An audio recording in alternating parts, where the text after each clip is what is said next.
everyone, welcome to Drishti. A very important announcement for you guys. आपके exam की date आ चुकी है.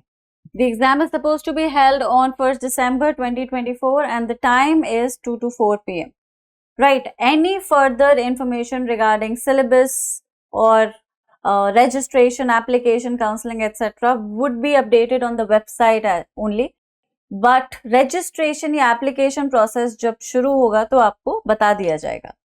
Any how, सिर्फ 6 महीने हैं एग्जाम के लिए. कुछ बच्चे काफी आगे आ चुके हैं अपनी प्रिपरेशन में, कुछ बच्चे अब शुरू करेंगे. So depending on where you are and how much you have prepared, I have decided to give you a small strategy. आप इसे अपनी प्रिपरेशन में इनकॉर्पोरेट कर सकते हैं या इसकी हेल्प से अपनी प्रिपरेशन शुरू भी कर सकते हैं. Right, so let us start. Now the first step is to identify the syllabus. ये पहला स्टेप होता है उस हर बच्चे के लिए जो किसी भी competitive exam में appear हो रहा है. So you need to first have an idea of the syllabus and of course the pattern. ठीक है, तो सबसे पहले syllabus को देखिए, identify करिए और pattern को recognize करिए, understand करिए. How do you do that? Consortium की वेबसाइट पे क्वेश्चन पेपर्स हैं, द ऑफिशियल क्वेश्चन पेपर्स 2020 से लेकर 24 तक. Download them all. Along with that, there are certain sample papers that consortium releases before every CLAT exam. Download them as well and then start analyzing what kind of questions are there. Right, so we know that the entire exam is divided into 5 sections. But these 5 sections are also subdivided into numerous topics. What exactly are those topics? तो GK को analyse करिए, समझिए कि भाई static ज्यादा है या फिर करंट ज्यादा है. अगर स्टैटिक है तो किस तरह से पूछा जा रहा है. Right, legal is endless. Obviously it's very difficult to identify the syllabus, but you can identify कि इज इट कन्वेंशनल अगेन और करंट. बिल्कुल एक ब्लैक लेटर लॉ के बेसिस पे या किसी आर्टिकल या किसी ऐसे को पैसेज में यूज कर लेते हैं, और they are referring to newspapers या मैगजीन्स को अगर रेफर किया जा रहा है तो आपको पता चल जाएगा कि लीगल में करंट का रोल ज्यादा है. ठीक है, क्वेश्चंस किस कैटेगरी के हैं? एप्लीकेशन बेस्ड क्वेश्चंस हैं, क्रिटिकल रीजनिंग के क्वेश्चंस हैं, यस एंड नो क्वेश्चंस हैं, प्रिंसिपल फैक्ट बेस्ड क्वेश्चंस हैं. Again when you start looking at the question paper, sample papers, you will be able to see it. फिर अब आ जाता है logical reasoning. Logical reasoning has many topics which are the most commonly asked topics. सबसे ज्यादा कौन से topics पूछे जाते हैं? इंग्लिश किस तरह की आती है, ग्रामर ज्यादा है, वोकैब ज्यादा है, किस बुक को रेफर करके आप इस तरह के क्वेश्चंस को सॉल्व कर सकते हैं. Then comes quant. 9th-10th की क्वांट्स आनी चाहिए बिल्कुल, लेकिन किस तरह, what kind of questions. Arithmetic ज्यादा है, अलजेब्रा है, ज्योमेट्री है, मेंसुरेशन है, सब कुछ 9th-10th में आपने पढ़ा है, लेकिन क्लैट में ज्यादा क्या पूछा जा रहा है. Right, this way you have an idea कि आपको प्रिपरेशन करनी कैसे है या किन किन टॉपिक से आपको शुरुआत करनी है. क्योंकि टाइम कम है, you can not really do everything. आपको एक बहुत ही टाइम बाउंड मैनर में स्ट्रेटेजिक तरह से लिमिटेड सिलेबस पढ़ना पड़ेगा और उसी को आपको बहुत अच्छे से प्रिपेयर करना पड़ेगा, because of course you can not do everything. Anyway competition में हर चीज नहीं पढ़ी जाती है. सब बच्चे करते हैं ऐसा, दे मेक अ मिस्टेक. वो जो आपने सुना भी होगा, कंपेटिटिव एग्जाम में you might have met such people, extremely intelligent, extreme knowledge, बिल्कुल रिसर्च कर रखी है, लेकिन फिर भी एग्जाम नहीं क्वालिफाई होता. क्यों? क्योंकि वो बच्चे रिसर्च ही करते रह जाते हैं. कंपटीशन में थोड़ा सा स्मार्ट वर्क की जरूरत पड़ती है. स्मार्ट वर्क का मतलब ये नहीं है कि स्मार्ट ही स्मार्ट काम करो और हार्ड वर्क करो ही मत. स्मार्ट वर्क का मतलब है you put effort, of course you work hard, but you work hard in a proper direction. आप उस मटेरियल को पढ़ने में मेहनत कर रहे हैं जो इंपॉर्टेंट है और रेलेवेंट है, और उसके अलावा डिस्ट्रैक्ट नहीं हो रहे. That is something that you need. Right, तो इस पहले स्टेप से आपको ये पता चल जाता है कि पढ़ना क्या क्या है. ओके, और अब दूसरे स्टेप में आप ढूंढिए कि उसे पढ़ कैसे सकते हैं. If you are part of a coaching institution, if you are studying with Drishti, then of course you don't have to look for anything else. सारे के सारे classes, topics आपको पढ़ा दिए जाएंगे. But if you are doing it on your own, you cannot afford it, or there's any other reason, you'd have to look for classes because you need training. ये aptitude exam है, again it's not a knowledge based exam. You need somebody to train you. और logical आपको पढ़ाने के लिए कोई चाहिए, you need somebody to teach you all these concept. Legal में आई कैन टेल यू कि आप 11th-12th की एनसीईआरटी की एक लीगल स्टडीज की बुक होती है, आप उसे रेफर कर सकते हैं। उसका सिलेबस क्लैट के सिलेबस से काफी कुछ कॉरेस्पॉन्ड करता है। Plus there is a Bharadwaj book of course legal के लिए, you can buy that also. उसमें भी लीगल रीजनिंग एक्सप्लेन्ड है, कंसेप्ट एक्सप्लेन्ड है।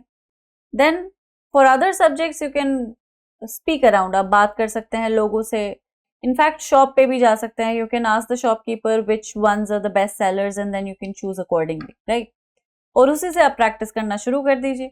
जिसमें अगर परेशानी आ रही है तो लुक फॉर वीडियोस, अगर यूट्यूब पे मिल जाए फ्री में या फिर कोई आपको पढ़ा दे, that is one thing.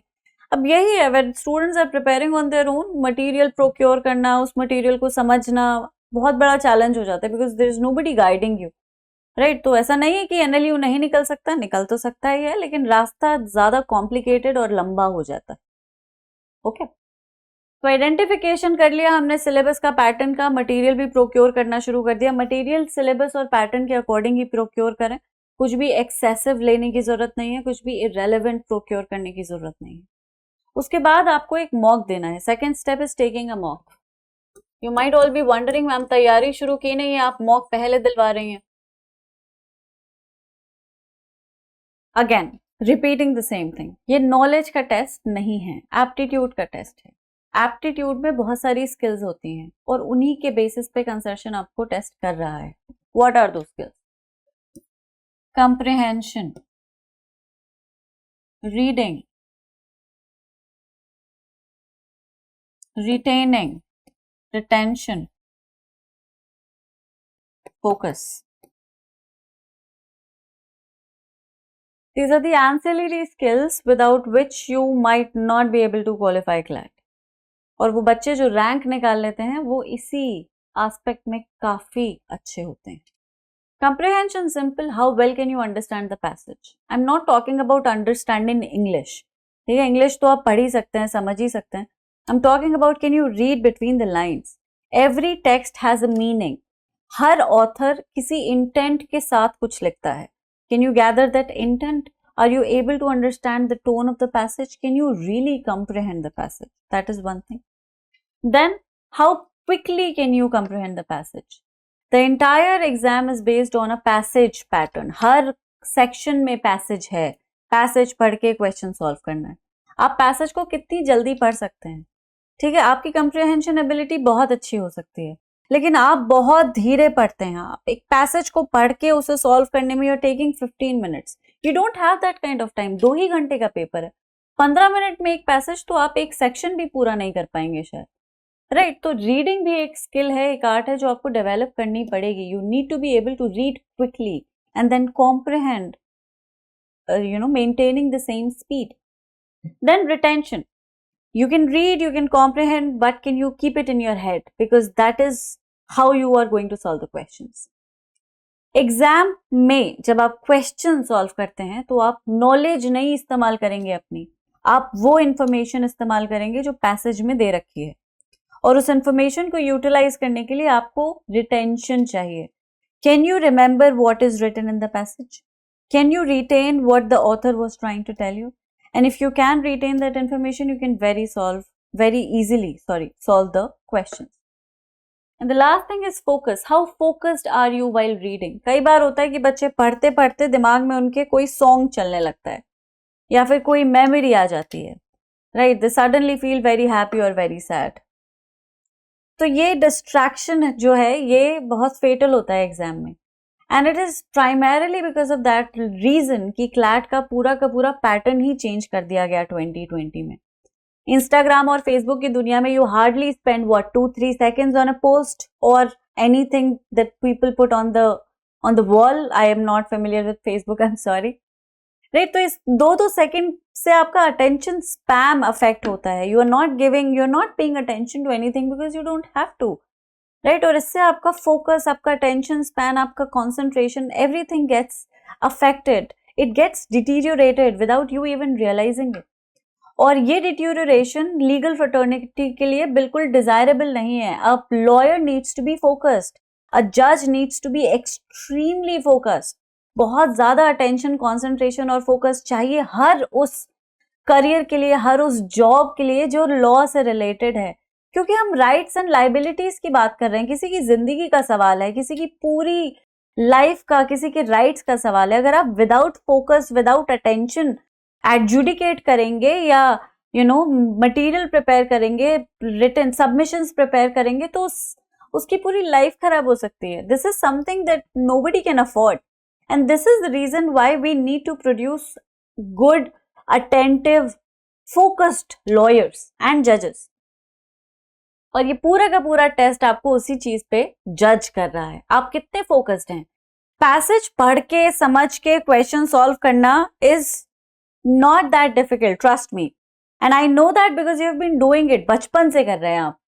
Her Hindi language में और इंग्लिश लैंग्वेज के पेपर में अपठित, गद्यांश एंड अनसीन पैसेजेस आया करते थे, and you could do them, couldn't you? लगभग 9-10 मार्क्स सबके आ जाते थे उस। अब अलग है ये पैटर्न, अब वो उस तरह के पैसेज और उस तरह के क्वेश्चंस नहीं पूछे जाते, right? You need to have a knowledge, it is not, of course the passage is definitely unseen, but the information given in the passage is something that the consortium expects you to know, right? तो ये pattern change हो जाता है और पूरी तरह से आपको आपके फोकस पे टेस्ट करता है। और ये जो मॉक है वो आपको बताएगा कि आपकी ये स्किल्स कितनी डेवलप्ड है। आपको आपके स्कोर से कोई मतलब नहीं होना चाहिए, बिना प्रिपरेशन के तो स्कोर कैसे ही अच्छा आएगा, लेकिन आप देखें कि आप कंप्रीहेंड कर पाते हैं पैसेज को, पैसेज पढ़ के समझ आता है, कितनी जल्दी रीड कर रहे हैं, रिटेंशन है, पैसेज में जो पढ़ा है वो याद रह रहा है, और कितना फोकस थे, कितनी बार दिमाग में गाना चला या मूवी चली या कोई कुछ और चल गया। अगर ये सब अच्छी तरह से वेल डेवलप्ड है तो प्रिपरेशन बहुत एफिशिएंटली और बड़े आराम से हो जाएगी, आप फर्स्ट अटेम्प्ट में क्वालिफाई भी कर जाएंगे exam, right? So the mock is only to test you on these parameters. It is not to tell you how well prepared you are, क्योंकि प्रिपरेशन तो शुरू हुई नहीं है, ठीक है? उसके बाद अब बात आ जाती है उस कंटेंट को पढ़ने की जो आपने प्रोक्योर किया है। तो अगर आप खुद पढ़ रहे हैं तो पढ़ना शुरू कर दीजिए, जो भी आपने कुछ एक्यूमुलेट किया, स्टार्ट रीडिंग इट। जो समझ आता है वो समझिए, जो नहीं आता है वो पूछ लीजिए।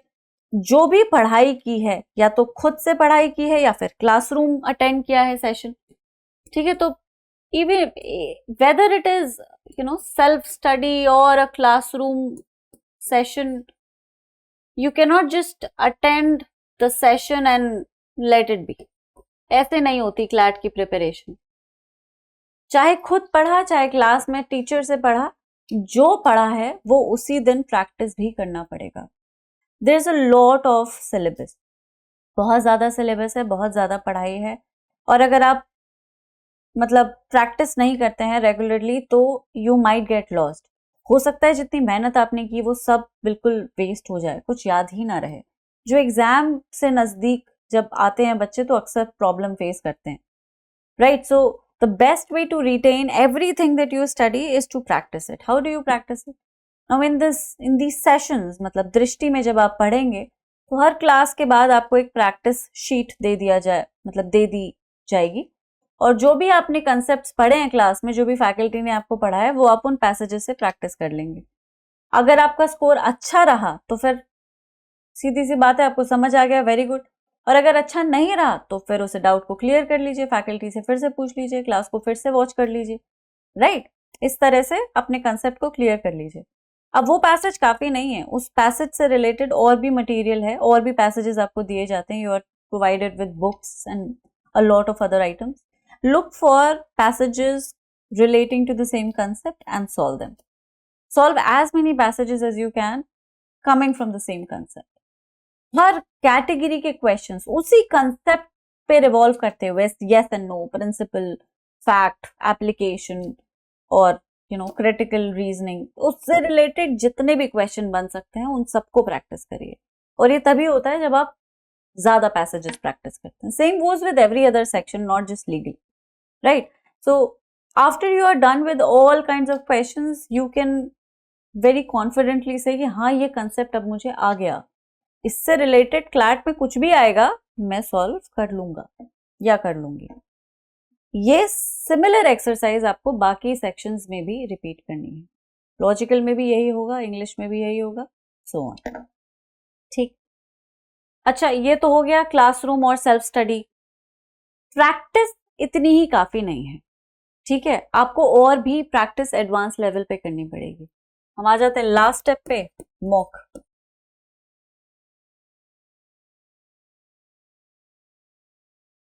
Mock, since you are just starting, you can not take too many mocks. Discourage हो जाते हैं बच्चे क्योंकि शुरुआत में स्कोर उतना अच्छा आता नहीं है, इतना प्रिपरेशन भी नहीं अच्छी होती है। What you can do is you can take 2 mocks a month. Take 1 mock every other Sunday. ठीक है, तो वही अपने एग्जाम का सिमुलेशन क्रिएट करिए, 2 से 4 मॉक दीजिए, 120 मिनट्स में ही दीजिए। और मॉक देने के बाद फिर उसे एनालाइज करिए कि भाई क्या गलती करी, क्यों नहीं अच्छा स्कोर आया, अगर अच्छा आया तो इम्प्रूव कैसे कर सकता हूँ, अच्छा नहीं आया तो how can I overcome my mistakes, everything right related to the mock. Evaluate yourself. How do you evaluate yourself is something that I have taught you in one of my sessions. Go watch that video. It is a regular thing that you have to do and you have to start with it. Her mock के बाद वो exercise imperative है, आप उसे बच नहीं सकते। ठीक, मॉक्स जैसे जैसे टाइम और प्रिपरेशन बढ़े, इंटेंसिटी बढ़ा दीजिए। अभी महीने में 2 बार है, फिर उसे महीने में 4 बार कर दीजिए या फिर 5-6 बार कर दीजिए। अभी 2 हफ्ते में 1 बार दे रहे हैं, हर हफ्ते दे दीजिए, हर हफ्ते में 2 बार दे दीजिए। ये आपके एक्चुअली कॉन्फिडेंस पे भी डिपेंड करता है। अगर आप नेक्स्ट मंथ ही काफी कॉन्फिडेंट फील कर रहे हैं तो आप you can take a mock every week. ठीक है, it's not a bad idea to take 1 mock every week. बिल्कुल दिया जा सकता है, बड़े आराम से दिया जा सकता है। और उसके अगले मंथ अगर आपको लगता है आपकी और प्रिपरेशन बढ़िया हो गई है तो you can take 2 mocks every week. ठीक है, तो 4 वीक्स में 8 मॉक्स हो गए, which are good number of mocks. अच्छी प्रैक्टिस है ये और बड़े अच्छे से रिविजन भी हो जाता है। ओके, अब कुछ चीजें जो है वो आपको रोज करनी है। क्या है वो? जीके। स्टूडेंट्स हु थिंक कि जीके एंड में कोई एनुअल कंपेंडियम लेके पढ़ लेंगे, इकट्ठा करके पढ़ लेंगे, नहीं हो पाएगा, बिल्कुल पॉसिबल नहीं होता, ट्रस्ट मी। जीके इसलिए रोज करनी पड़ती है। अब इन स्किल्स पे भी ध्यान देना है जिसके बारे में हमने बात की थी, राइट? मुझे लग रहा था मैंने लिखी हुई है बट नहीं लिखी हुई है। तो the comprehension, the reading, all the other skills that I was just talking about, you have to develop them. Even if you have them, अगर वो अच्छी भी हैं तो भी उनको थोड़ा सा तराशना पड़ेगा, राइट? और उनको तराशने का सबसे अच्छा तरीका होता है newspaper. When you read a newspaper, आपकी रीडिंग कंप्रिहेंशन एबिलिटी डेवलप होती है, आपका ओवरऑल डेवलपमेंट होता है, आपकी पर्सनालिटी डेवलप होती है। ठीक है, आप ओपिनियंस पढ़ते हैं, पॉइंट ऑफ व्यूज पढ़ते हैं, क्रिटिसिज्म पढ़ते हैं और इससे आपका खुद का एक थॉट प्रोसेस जनरेट होता है जो आपको it contributes to your preparation. उसके अलावा आपको जनरल नॉलेज तो मिल ही रही है, देश विदेश में दुनिया में क्या हो रहा है ये आपको पता चल रहा है। इमीडिएटली पढ़िए, सिर्फ नेशनल इंटरनेशनल पढ़िए, इससे ज़्यादा बहुत ज़्यादा न्यूज़पेपर पढ़ने की ज़रूरत नहीं है। Only read editorials which catch your fancy, जो आपको इंटरेस्टिंग लग रहे हैं वो पढ़ लीजिए। इंटरनेशनल नेशनल पढ़ लीजिए। स्पोर्ट्स, इकोनॉमिक्स एटसेट्रा जितनी भी इंफॉर्मेशन है वो आपको क्लास में पढ़ा दी जाएगी, तो न्यूज़पेपर में बहुत ज़्यादा पढ़ने की ज़रूरत नहीं है। But make sure that you do it regularly every day.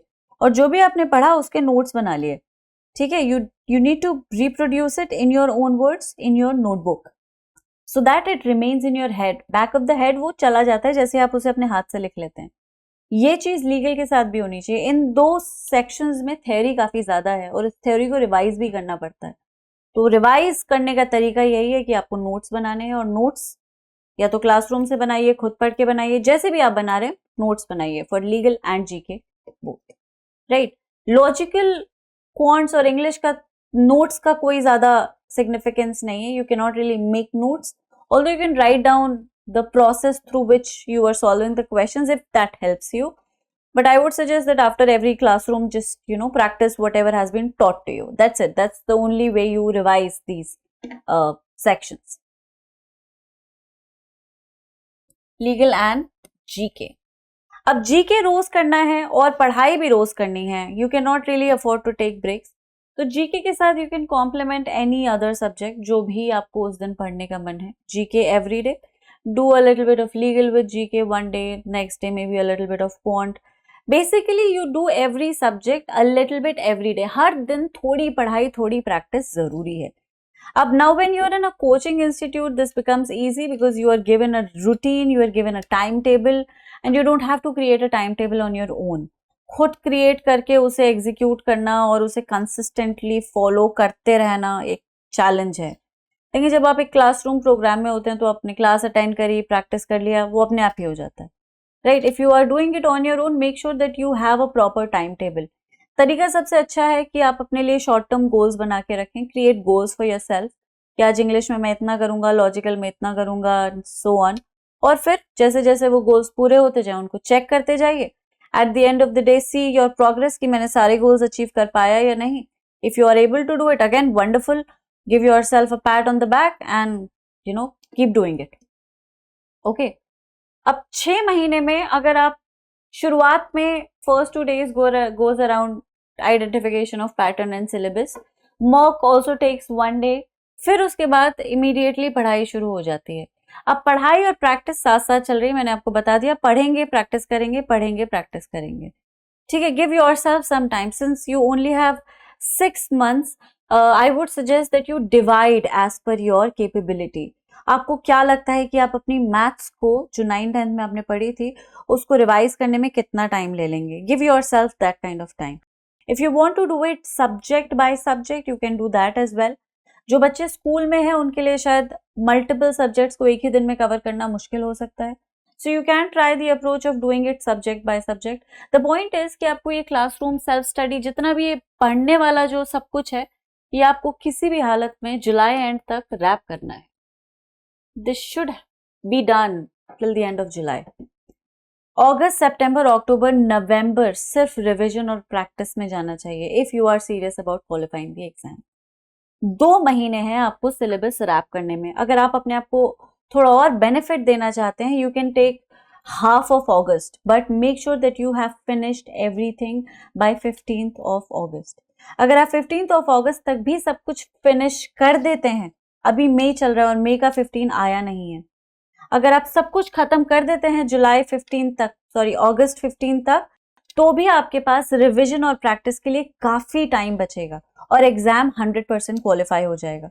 तो आइडिया यही होना चाहिए कि ये जो थर्ड स्टेप है क्लासरूम स्टडी का, प्रिपरेशन एंड प्रैक्टिस का, ये जुलाई या अगस्त 15 मैक्सिमम तक खत्म हो जाए और उसके बाद फिर रेगुलरली मॉक्स पे आ जाइए. जो मॉक्स आप हर ऑल्टरनेट संडे कर रहे थे वो आप अब रेगुलरली करेंगे. You will take it every week और you will do it twice in a week और thrice in the week depending on how many mocks you have. Okay, and then you will of course evaluate. Revision रोज होना चाहिए. हर हफ्ते GK के notes बन के तैयार हो जाएंगे and at the end of the week you need to revise everything that you have prepared. Month end में जो दृष्टि से आपको कंपेंडियम मिलेगा मंथली, उसको अपने मटेरियल के साथ कोरॉबरेट करिए और देखिए क्या आपने जो आप नहीं पढ़ पाए उसको अपने नोट्स में लिख लीजिए. उस मटेरियल को भी पढ़ के अपने नोट्स में एक बार jot it down, because at the end you cannot just revise all the magazines. You need to have a single notebook जिससे आप इकट्ठा रिवाइज कर सकें. तो उस मैगजीन को पढ़ लिया जो आपने ऑलरेडी लिख रखा है अपनी नोटबुक में, बहुत अच्छी बात है. जो मिस हो गया उस मैगजीन से कॉपी कर लिया, अपने शब्दों में रिप्रोड्यूस कर लिया, right. And then you have a very good full fledged GK material for you to revise from. इसको रिवाइज करते रहिए. जीके आपको बस पढ़नी है, इसको प्रैक्टिस नहीं किया जा सकता. There is no point practising, right, क्योंकि like I said it changes every day. कौन सा पैसेज आएगा कहा भी नहीं जा सकता. एंड आप जीके अपने नॉलेज के बेसिस पर ही सॉल्व करने वाले हैं एग्जाम में, तो best way is to just keep revising and reading. There is no need for you to practice passages on GK, absolutely no need. The practice is required in the other 4 sections which you have to do regularly, very very regularly, right. तो एक बहुत ही concise manner में एक छोटी सी strategy है ये. इसको incorporate कर सकते हैं वो सारे बच्चे जो उन्होंने प्रिपरेशन शुरू की है. Either you're doing it with or without the coaching, the same strategy works for all of you, right? So I hope this was helpful. I sincerely hope कि आप इसे incorporate करें, मेरे suggestions को ध्यान में रखें और इस बात की गांठ बांध लें कि 15th August तक मैं सारा syllabus खत्म कर दूंगा. Because here also we will wrap everything till the end of July or maximum by 15th of August. Okay? तो आप भी जब खुद करें तो make sure that you're doing it. Okay everyone, that's it for this session. Please take care of yourself. हम बहुत जल्दी मिलेंगे, तब तक सब अपना ख्याल रखेंगे. Bye bye.